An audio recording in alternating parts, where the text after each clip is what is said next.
So these are the terms from Unit 2 of the Big 100. This is the era where people started mixing more, intensified hemispheric interactions. And during this time, the population gets significantly higher than it ever had been. And it was caused by iron. Iron, you can have more farming implements, more tools for survival, farming, pastoral nomadism, in terms of using animals for your benefit. People were experimenting with better crops, realizing, hey, this works really well, let's grow more of it. Hey, this not so much, let's grow less of it.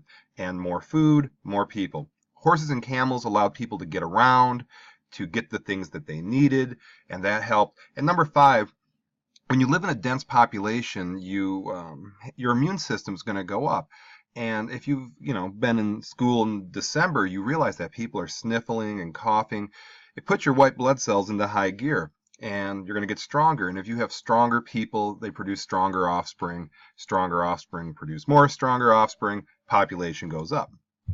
Now, also during this time, networks exchanged in 4 big fundamental ways. Number 1 is routes. Ways to interact with people. These can be naval routes, but the big one would be the Silk Road. People were along these routes mixing in different ways. Empires. Empires grow by expansion and conquering. So these empires grew and grew and grew that caused people to interact. Writing. A system of writing, you can take your ideas and transport them anywhere. I don't know how many texts or emails you send in the course of a day, so you know full well the power of writing. And then religions. People were spreading their religions, and people mixed while doing that. And just to reiterate a point, pastoral nomadism, some people on the planet realized animals are the way to go. And you take these animals, take a cow for instance. A cow can provide dairy products, it can provide meat, it can provide leather. You take a sheep, it can provide wool, it can provide meat, and the whole nine. Some people realized animals were the way to go. And it was successful in many parts of the earth. And collective learning. Now, during this time, we tapped into something that's very powerful, that human beings grow the collective knowledge over time. So even though we die biologically, our ideas can live on. And we build and we build and we build upon that. As Sir Isaac Newton said, I stand on the shoulders of giants, meaning what I have learned from past scientists have allowed me to be as successful. And Newton was a long time ago. Our present scientists have continued to stand on the shoulders of giants and increase our knowledge. The Silk Road. Now, the Silk Road was the main artery that got this going. And you can see these red lines.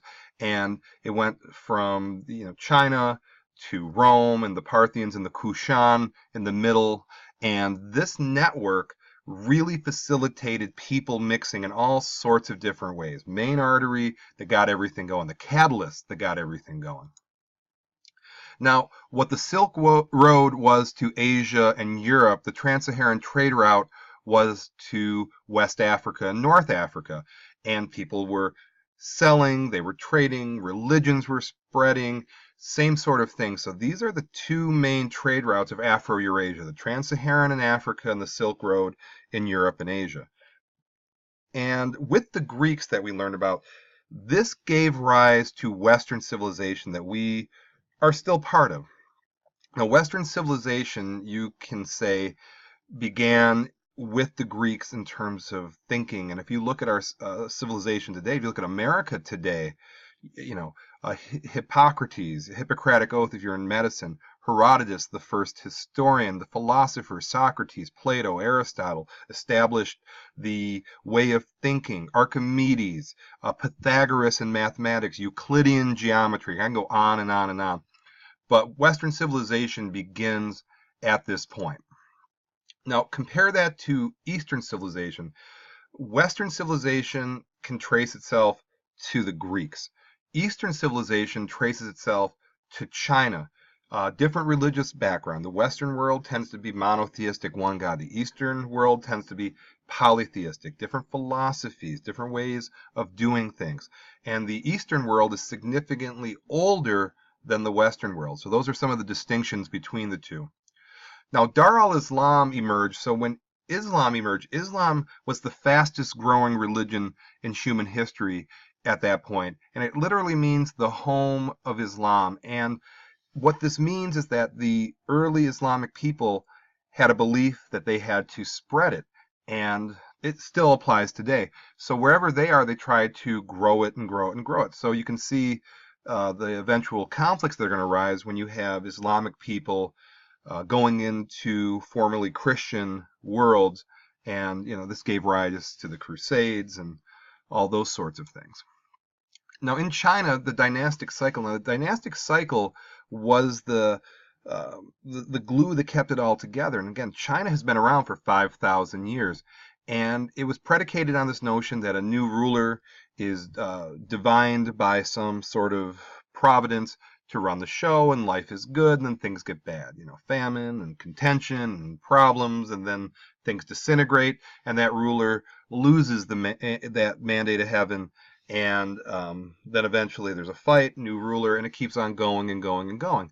And this is what helped China have the longevity that it experienced. Now, the rule or the government that people were using during this time was called feudalism. Now, feudalism is this notion that you have the nobility at the top, the king and queen at the top, and then they give some fiefdoms to the lords and the vassals below, and then you have a means of protection in the form of knights, and then the majority of people are peasants at the bottom who will exchange their labor for protection from the top. And it's a self-fulfilling system that was very prevalent in Europe and Russia for many, many centuries. Now, we learned about pandemics, and there have been dozens of pandemics throughout human history. We focused on 4 just to give you a little sample of them, and that would be cholera, malaria, smallpox, and the bubonic plague. A pandemic is a disease that decimates huge amounts of people. For instance, the bubonic plague killing 1/3 of Europe. Smallpox, when it arrived into the Americas, decimating indigenous populations, sometimes up to 95%.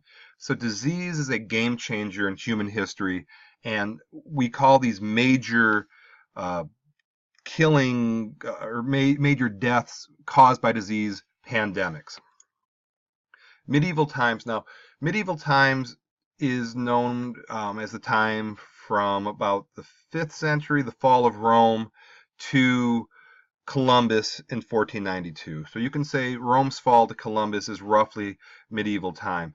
And it was not a time of high literacy. It was a time of disease. And even though it's romanticized, with the Renaissance festival, interestingly enough, the Renaissance really was the tail end of that and getting out of those times into better times. So maybe that's why we celebrate it. Now, before Columbus's arrival, the world was not one world. I understand geologically it was, but historically it was not. There were 4 world zones isolated from one another. To the west, we have the Pacific, and we have the Americas, Afro-Eurasia. They had more advantages over the other 3, and then Australasia. And civilizations emerged all in Afro-Eurasia with Mesopotamia, Egypt, Indus Valley, and China. And until Columbus again, there were 4 isolated world zones that were living very separate lives apart from one another. And that's that. So we will get into Unit 3 in the next video, and hopefully you recall the terms from Unit 2, and I appreciate you watching.